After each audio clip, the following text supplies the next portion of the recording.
An agent in Texas named Michael tripled his income and actually started working less and spending more time with his family because he was out of most deals. And 2 years ago, that wasn't true. He was only doing $11 million a year, managing every client himself and burning himself out, spending over 40 hours a month on YouTube. So I want to walk you through the 5 playbooks that we helped him install in his business that helped him go from $11 million to over $35 million this year. And most people do the first one, the complete opposite. So this first playbook is how we 37x his audience through his YouTube strategy. This is the biggest problem that most agents face when they do YouTube, is they focus on relocation. And when we looked at his market, only 40,000 people move to his area every single year. And I'm gonna show you the numbers why that's a problem. And so we shifted him from a relocation to a local audience. Only 40,000 people are moving to his area every single year. So 1% market share is only 400 people. And so when we compared that with his entire market and we looked at the 1.5 million people that might not necessarily be transacting today, but could be transacting in the next couple of years, we are able to 37x his audience by going local instead of focusing on relocation. And so this small pivot might look small from the outside, but it has an outsized return. And that's where the highest leverage comes, is when you make a shift like this and you can have a 37x shift from one change. That is a high leverage play. And I'm gonna walk you through what does this actually look like when it comes to the on a channel. So when we look at the audiences on a channel, you actually have 3 different audiences. You have the 3 different audiences are new, casual, core. And so the new audience, these are people who just know about your area. So this could be your major metro city as a whole. The casual might be if you're in the city, this is the city's neighborhoods, or if you're in the suburbs, it would be like the city's suburbs, whereas the core are usually the 3 to 5 specific neighborhoods or suburbs that you actually work in. And that's how you think about your audience on a channel and how you tap into new audiences. And so knowing how to tap into the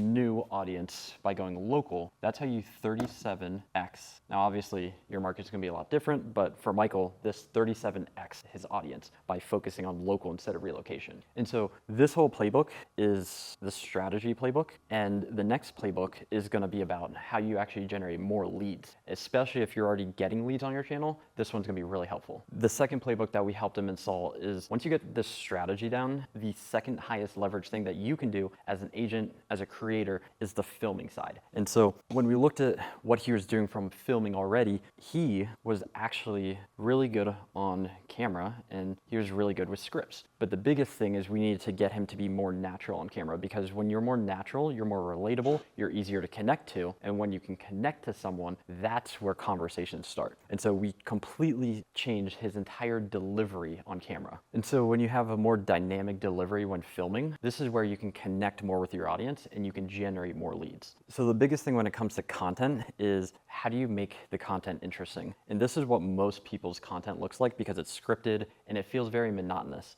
It feels very plain. And when you're watching as like a viewer, you can see that. You can see the scriptedness. When someone's more raw, real on camera, you can see the flow. Way more tonality, way different type of feel. And that is actually how he ended up getting over 10x his views. Now that's only one piece of it, and we'll get into a lot of the other pieces. However, this was a big shift in allowing him to be more personal on camera. It's going from a scripted video into more bullet point videos, where you're just trying to hit the bullet points, and it allows you to naturally weave in your personal stories, your opinions, as well as any client experiences, their stories, and their opinions. And so most people don't realize when it comes to the script and how you are on camera, this allows you to have more calls to action. And the variance on the lead flow is not just a 1x. It goes from 1 to 3 to 5x and even more, because for example, what most people have is when they have a script, they have maybe 1 call to action and it's at the end of the video, and you might have like 5 leads from it. And it's kind of not the most natural call to action, but it works. And then some people, they might add 2. They might have 1 at the beginning, 1 at the end, and you might like 2x your leads from that, maybe. But what happens is when you have more dynamic delivery, you can have more natural calls to actions in videos. So it's kind of like a TV commercial, or if you're watching anything online, there's an ad maybe every 10 to 15 minutes on TV or every couple of minutes on YouTube. And so you can do the same with your videos. And the ratio that Alex Hormozi found is that like every 3 to 4 minutes of content or value,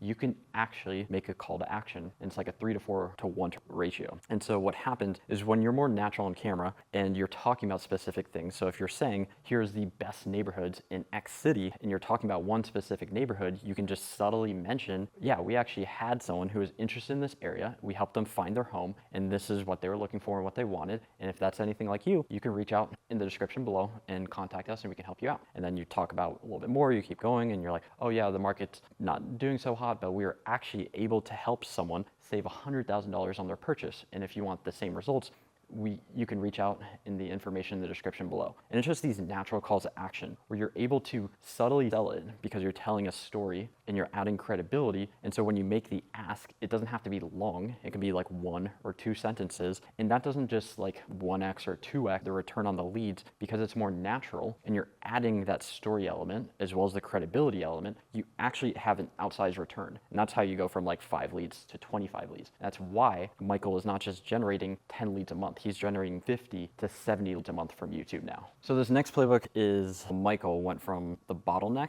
in the business to finally being a team leader who actually was delegating. And so the biggest thing, especially in sales as real estate, usually you have a lot of high Ds, and those agents, you guys end up being the people who want to control everything, but that actually constrains your time. And the more you buy back your time, you're able to do more by increasing your capacity. So this is what it looks like when it comes to making this switch. So an example is Michael was the bottleneck for everything. And so all the leads, everything flew through him. But the minute he started adding people to his team, because he had more opportunities, now every deal and every single thing didn't flow through him. And when there's multiple people in the loop, that allows for more to get done. And so you can see this doesn't just 3x, a lot of the times it 5 to 10x's, because you as an agent or team leader can only spend probably 18, maybe 16 hours a day on the business. But when you have 3 people, that's 3 people spending 10, 12 hours a day on the business. And so you end up not having to split your focus, and you can focus on what you're good at. And that's what Michael did, is he was able to focus on being the brand, the face, and driving business. And then his agents were able to take the business and convert it into clients. And so the 4th playbook that he was able to install was going from a solo agent into team leader. And what this really starts to look like is the different tasks. And so if you're anything like me, you probably have a list of just constant things you either want to do, need to do, etc. Like I just pile up my Slack message to myself, and it's just these lists of things to do. And when you're the only one doing it, that list just keeps getting bigger. And so this is what most team leaders' to-do list looks like. 12 different things, and they're trying to do everything, but in reality, they're really only probably doing these. And so when you add in people, so he has, I think, 3 agents now, and he has kind of like an admin EA. Each one is able to take 3 of the things from him, and this is where you can have way more return on your time, is by having people. And so what his org chart started to look like is he looked at the sales side and he looked at the admin and ops side, and he was like, okay, I want to add 3 agents in order to help facilitate that with them and me. We need like 1 admin operations person. And then he also had us helping him with his marketing. And so that gave him like a 5-person YouTube team that allowed him to have more scale. So he went from 40 hours a month on YouTube to maybe only spending 8 hours a month on YouTube. And so that's the difference when you see like 12 tasks. You're really only able to spend maybe 8 to 10% of your time on it. Whereas like you have a team of 3 to 4 people doing 3 tasks, they can spend 30% of their time on that task. And that's what really allows you to actually scale. So when you're able to scale like this, you're able to go back into the demand side and figure out, how do I generate more leads? And so that's what is the 5th playbook. But if you want to understand where are you at in your business, what constraints do you need to solve, what's the next step for your business, I actually created a free quiz down below. I'm meeting with agents, probably like 3 to 10 agents a month, whether it's the podcast, whether it's for our like YouTube, email, or whether it's clients, and I'm looking at their businesses and I see everything. And I'm able to understand every type of business from like 10 million to $1 billion plus a year. And I'm putting all of that information into this one resource that helps you look at, how do you actually grow in real estate? What are the constraints? What are the playbooks? And what is the next problem you need to solve so you can actually scale? And that's for free. It's down below. It's just a free quiz. It's really easy, and it can help you solve the next constraint and the next step for you and your growth in your business. So I know technically I said there was 5 playbooks, but when I met with Michael and kind of deep dove his business, the constraints, what's going to unlock him to the next growth, him and I actually talked about what is the future of his business. That's actually going to be the number 6 playbook that I'm going to show you, is kind of how he's thinking about how to grow his business. And this is going to be very interesting if you want to scale through like media or content, because it's going to show you how. But the big move here was, once Michael was already generating 50 to 70 leads a month on YouTube, there are plays that he could do to scale it up by by doing 2 videos a month, by doing lives. But the other thing is now that his time was more free, he was actually able to go from one platform into multiple. And so he was able to have multiple channels now that he was able to start to focus on when it comes to platforms and ways to generate leads. And so even though he's converting over 20 million a year from YouTube, what ends up happening is you have this thing called a risk. What that means is when you have like 1 or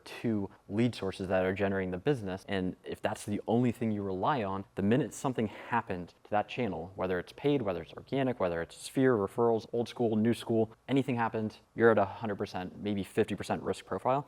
And this allowed him, because he had more time, he had more capacity, he could do more things, and he had more team to help facilitate it. He was able to go from 100% channel risk to a 20% channel risk. So if anything happened in the business, he always had multiple channels to generate more leads and more business. And that's what happens is like a lot of people think that you get wealthy or rich from like having a diverse portfolio. But the truth, that you ask Warren Buffett, if you ask any business owner, is you get rich from like one channel and you protect your wealth by having diversity. And it's the same thing when it comes to business, is like you can build a great business off of like 1 or 2 channels. And that's how you can build a good business. But you protect that and build a great business once you can start to diversify and have multiple channels. And so these were the 5 playbooks. But what I wanted to do is I wanted to show you one extra playbook for sticking through the end and show you what is he thinking about in the future of his business and how he's actually scaling him way beyond himself at this point. So most founders have the problem where they are the brand. And one of the things that a lot of people in real estate are learning is you can build a brand around where you live, and he was able to build a brand that encompassed his area. And that allows you to think through scale way differently. And the way you start to look at this is like, what are the media components? I look at the brand as a media company. And I'm gonna show you kind of like a very high level like blueprint of how he's thinking about it. So what most people don't understand about building a brand is that when you build something that's bigger than yourself and you build a brand, it can do more than one thing. Most people look at a brand, personal brand, etc., and they're like, how do I get leads? How do I get clients? And that's great. But there's like 5 to 7 to 9 completely different things that building a brand does that nobody looks at the ROI of what it can do beyond just revenue. It's the fact that you could build a community in your area. It's free PR. I know a lot of people who get literally free PR from building their brand. Networking with local businesses, developers happens all the time. The credibility that allows you to do way more things. And the other thing that few people look at is the talent generation, AKA how do you acquire more people to your team? And the best way to do that is that when you do content and when you build a brand, the cost to acquire a client, just like the cost to acquire talent, actually drops. And that is why Sharon Srivatsa, Layla, Alex Hormozi, all of them love building a brand, and they're spending way more on media. It encompasses about 30% of their entire operating expenses at this point. And because it does way more than just paying for leads or doing X, Y, or Z. Building a brand has not just a 1x return on your business, it can have 3, 5, 10x return on your business because of all these things. And that's why Michael started to realize, how do I build my name locally? And he thought about this way ahead of like a lot of other people, and he built that's bigger than himself. And that's where he's able to have a team, but then he's also able to think of his business as a media company. And what would a media company have? And that could be like a videographer, it could have editors, it could have writers. And this is just like how he's thinking about it, the future, etc. There's way more into this, but I just wanted to kind of show you high level. What does this look like? And what could the future of your business look like if you decide to focus on media and building a brand? And so that's why brand is such a big thing. And it's why, by the way, if you like this and you just want to figure out what's the next step in your business, what's the thing that's holding you back, the biggest problem that if you solve can help you grow your business, click the link in the description below and you can take the business constraint finder in real estate and it can help show you the next step. This comes from the countless agents that I meet from the podcast, from our companies, etc. And I've been putting all that information into one valuable resource that looks at how do you do all this and how do you think through the problems in the business. But hopefully this is helpful. Hopefully seeing these playbooks helps you figure out, okay, what do I need to do in my business to grow? But if you want help with any of this and you want to build your YouTube channel or you want to monetize your database through email, you can click the link in the description below. We work with a lot of the top teams across the country, run some of the biggest channels, help people 2, 3x their channel, their email, get profitable, and we can install our YouTube and email team into your business to help you grow. However, if you're curious about all this and you're like, what are kind of like the next steps around taking this into my business? Well, I actually create a video for that and I'll link it somewhere up here up top and you can watch that next and it can show you what are the first few steps that you should take to start to build a brand for your business.